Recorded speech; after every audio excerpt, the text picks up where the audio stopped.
तस्मान्नार्हा वयं हन्तुं धार्तराष्ट्रान् स्वबान्धवान् स्वजनं हि कथं हत्वा सुखिनः स्याम माधव.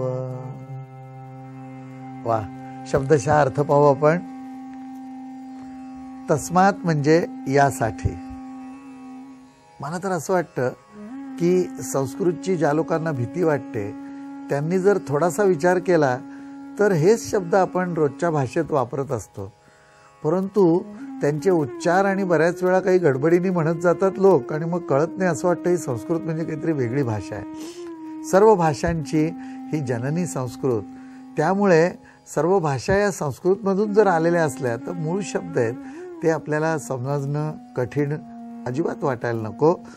माधव हे माधवा, स्वबांधवान त्याच्यात संस्कृत काय आहे? आपले बांधव. धार्तराष्ट्रान म्हणजे कौरवांना किंवा धृतराष्ट्राचे जे सर्व पक्ष आहे त्यांना. हंतुम म्हणजे मारणे हे. वयम म्हणजे आम्हाला. न अर्हा योग्य नव्हे. ही म्हणजे कारण. स्वजनम आपल्या कुटुंबियास. हत्वा म्हणजे मारून. कथम म्हणजे आम्ही. कसे. सुखीनः म्हणजे सुखी. श्याम म्हणजे होऊ. यासाठी हे माधवा आपले बांधव अशा कौरवांना मारणे हे आम्हाला योग्य नव्हे, कारण आपल्या कुटुंबियास मारून आम्ही कसे सुखी होऊ. असा एक आता डायरेक्ट प्रश्न विचारतोय तो. इतका वेळ सांगत होता. कृष्ण काही बोलत नाहीत. कृष्ण असे छद्मीपणाने हसत असणार की बडबड बडबड बरी चालली आहे, काय वेड्यासारखा बडबडतोयस, सांग मला काय करणार. आणि ऐकतात ते. दुसरं असं की यामध्ये एक गोष्ट असते, हे जे मानसोपचार तज्ज्ञ असतात ना आणि यांच्याकडे सल्ला घेण्यासाठी ही मंडळी जातात, तर ती मंडळी काय करतात, बसतात आणि समोर बसवून ऐकतात त्याचं. एक एक तास तो काय बडबड करेल ती सगळी शांतपणे ऐकतात. असं म्हणतात की फ्रॉइडनी वगैरे त्यांच्या बाबतीत सांगितलं जातं की चक्क सोफात बसून झोपत असत. त्यांनी सांगत जायचं सगळं तास 2 तास. म्हणजे सगळं झोपेत ऐकलं असं नव्हे, मध्ये डोळा लागला तरी बिघडत काही नाही, कारण एकूण त्यातला जे काय मनामध्ये उर्मी आहे ते अशा वेळेला जेव्हा मन संभ्रमित होतं किंवा मनामध्ये अशा तऱ्हेने पंचक्लेश उत्पन्न झालेले असतात त्यावेळेला सगळी वाफ एकदा ती बाहेर निघून जावी ही योजना असते. आणि हे कृष्ण तर काय तो मानसोपचार तज्ज्ञ नव्हे तर मनांचा राजा. तो सर्व सृष्टीतील जेवढी म्हणून काय मनं असतील त्या सर्वांच्या वर राज्य करणारा असा तो अनभिषिक्त सम्राट. त्याला काय सांगायला पाहिजे, तो काही बोललाच नाही. ऐकतोय, बोल तू काय सांगायचं ते. पण आता अर्जुनाचा धीर हलके हलके सुटायला लागला. अर्जुनाला वाटतंय की मी एवढं सगळं सांगितलं आणि कृष्ण काही बोलत का नाही आहेत, काहीतरी बोल बाबा. आता जणू काही पहिल्यांदा एकदा पूर्वीच्या श्लोकामध्ये त्यांनी सांगितलंच होतं की मी आपल्या माणसांना कसा मारू, मारण्याने बरं नाही होणार, हे नाही ते नाही.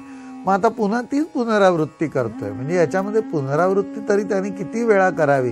त्याचा हेतू काय की आता कृष्ण म्हणेल की तू परत परत काय बोलतोयस, हे तरी बोल. पण कृष्णाच्या तोंडून एखादा शब्द ऐकण्यासाठी अर्जुन अधीर झाला असावा. आणि कृष्ण परमात्मा काही बोलत नाहीत, नुसतंच ऐकतात येत, हसतात येत, मधूनच काहीतरी डोळे मिटून चिंतन करत असावेत. असं सगळं झाल्यानंतर या ठिकाणी तो म्हणतोय की बाबा मला तू सांग मी कसा सुखी. आता त्याला प्रश्न विचारला त्याने. इतका वेळ नुसती माहिती सांगत होता आणि असं म्हणतोय की मला आपल्या या कुटुंबियांना मारून आम्ही कसे सुखी हो.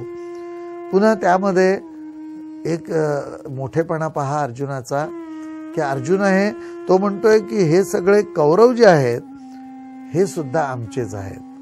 म्हणजे तो स्वजनम, ते आमचीच माणसं आहेत. ती एक लक्षात घ्यायला पाहिजे. बरेच वेळा असं होतं, कधी कधी असं होतं की एक विशिष्ट प्रदेशात राहणारी मंडळी आहेत, काही कारणाने उद्या त्या प्रदेशामध्ये कुठल्या सोयीसाठी म्हणून 2 भाग केले, तर ते पलीकडचा देश झाला आणि इकडचा देश इकडे आला. अशा तऱ्हेने का असतं कधी. मी लोकांना म्हणतो की दक्षिण आणि उत्तर, तर खोलीच्या मधोमध एक भिंत घातली तर काय होईल, खोलीच्या मध्येच पुन्हा त्या भिंतीजवळ एक दक्षिण किंवा एक उत्तर तयार होईल. तेव्हा हे सर्व जे काही भेद आहेत ते भेद हे केवळ एका सोयीसाठी किंवा मानवनिर्मित असतात. आणि त्या दृष्टीने या आपल्या अर्जुनाने हे ओळखून अर्जुन असे भेद करत नाही जसे धृतराष्ट्राने केले की माझी माणसं आणि तुझी माणसं. अर्जुन त्यांनाही स्वबांधवाच म्हणतोय. म्हणून तो म्हणतो की हे माधवा, हे जे स्वबांधव, आणि आत्ता त्याने आता माधव म्हणताना त्यांनी एकदम कृष्णाला फार जवळ आणण्याचा प्रयत्न केला, त्याला आपला मित्र समजण्याचा प्रयत्न केला. अशा नावाने इतका वेळ तो ऋषिकेश वगैरे जे काही म्हणत होता, मधुसूदन, त्यावरून एकदम माधव या शब्दावरती तो आलेला आहे, या नावावरती कृष्णाच्या. तर त्याला जवळीक देऊन आता तरी तू बोल, असहाय्यता आता हलके हलके अर्जुन प्रगट करू लागलाय. आणि म्हणून तो म्हणतोय की हे सगळे जे कौरव आहेत ते आपले स्वबांधव आहेत, म्हणजे चुलत असले कुठल्याही तरी, शेवटी एकाच ठिकाणची एकाच वंशातले सर्व हे लोक आहेत. आपण का भांडतोय? आणि त्याच्याही पलीकडे जाऊन मनुष्यत्वाचं नातं हे अर्जुनालाही त्या ठिकाणी समजलं असावं. आणि तो म्हणून म्हणतोय की त्यांना मारणं हे आम्हाला योग्य नव्हे. मुळी मनुष्य हत्या करणं, कोणाचीही हत्या करणं, प्राणी हत्या करणं हेच आधी मुळामध्ये चांगलं नाही. तर हे आमचे तर स्वबांधव आहेत, तर त्यांना मी मारणं योग्य नव्हे. स्वजनम हत्वा कथम सुखिनः स्याम, की आपल्याच लोकांना मारून सुखी होऊ का आम्ही? बोल हे माधवा, तू सांग मला की हे खरं आहे का, असं होईल का? अशा तऱ्हेने या ठिकाणी आता अर्जुनाने प्रश्न विचारला. मलाही असं वाटतं की बरेच वेळा आपण काय करतो व्यवहारामध्ये, भांडतो कोणाशी? आपल्याच माणसांशी. बाहेरच्याशी काय भांडण असणार आहे? मान अपमान कोण करतं? आपलीच माणसं. बाहेरचा मनुष्य काय मान अपमान करणार? त्याला काय कळतंय? आणि ते आपण विसरूनही जातो किंवा त्याला उलट उत्तर देतो. जिव्हारी जे झोंबतं ते आपल्याच माणसाचं, जी घरातली माणसं आहेत ती. कारण काय की त्यांना धड मारताही येत नाही आणि तारताही येत नाही, आणि तिथे काही डाळ शिजत नाही आपली. बऱ्याच वेळेला नवरा बायकोच्या भांडणामध्ये शरणागती पत्करण्यासारखं नसतं आणि सोडून देण्यासारखंही नसतं, आणि भांडणं वाढत राहतात. पण का? कारण की त्याच्यातच सुख दुःख असतं, किंवा जे सुख मिळायचं ते आपल्याच माणसांकडून मिळत असल्यामुळे हे जे स्वबांधव आहेत त्यांना मी कसं काय मारू, अशा तऱ्हेने. आणि मला कुठल्याही तऱ्हेचा लोभ नाही. आता माधवाला प्रश्न विचारल्यानंतर पुढे काय होतंय हे आता आपण पुढच्या वेळी पाहू. श्री गीता योग शोध ब्रह्मविद्येचा हा कार्यक्रम आपल्याला कसा वाटला हे आम्हाला आवर्जून कळवा. श्रीमद भगवद्गीते संदर्भात आपल्या मनात काही प्रश्न असतील तर ते जरूर विचारा.